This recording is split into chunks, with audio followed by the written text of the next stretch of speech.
તમને ખબર છે કે દુનિયામાં એવો કયો ડાયલોગ છે જેના લીધે હાઈએસ્ટ લોકોએ પોતાનો જીવ ગુમાવ્યો છે? એ ડાયલોગ છે કે આજ ગાડી તેરા ભાઈ ચલાએગા. એટલે ટશન વાગે ને યાર કે યાર આજ તો ગાડી તેરા ભાઈ ચલાએગા.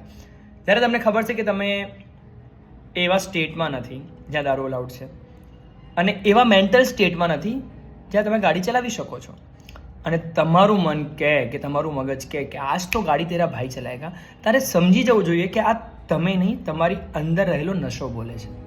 અને એટલા માટે જ દારૂ પીને ગાડી ચલાવીને એ ખાલી અસુરક્ષિત નહીં, એ ગુનાને પાત્ર બને છે. કારણ કે તમે દારૂ પીધો એ તમારી પહેલી ભૂલ કે ગુનો ડ્રાય સ્ટેટમાં હોતો, અને એના પછી તમે ગાડીની ચાવી હાથમાં લીધી, એ તમારી મોટી ભૂલ અને મોટો ઓવર કોન્ફિડન્સ. અને ગાડીની ચાવીની સાથે સાથે તમે કેટલા બધા લોકોના જીવનની ચાવી પણ તમે તમારા હાથમાં લઈ લીધી. દારૂ પીને ગાડી છે ને અમદાવાદમાં નહીં, ગોવામાં પણ ના જ ચલાવાય, એટલું યાદ રાખજો. અને વાત કરી એડિક્શનની, તો મારે તમને 3 ફિલ્મ રેકમેન્ડ કરવી છે. It's a must watch and my most favourite films.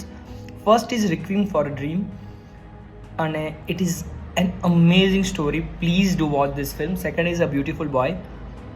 ખાલી એડિક્શન તમને નહીં, તમારા ફેમિલીને પણ કેવી રીતે પતાવી દે છે ને, એની beautiful story. Third is Another Round. Yes, I am not kidding. It is my most favourite film, જેને ઓસ્કર મળ્યો હતો for the best international feature ફિલ્મનો. અને it is a Danish film, ડેનમાર્કની ફિલ્મ છે આ.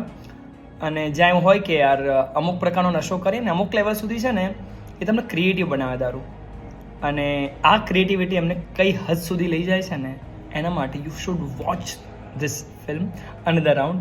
Please be responsible.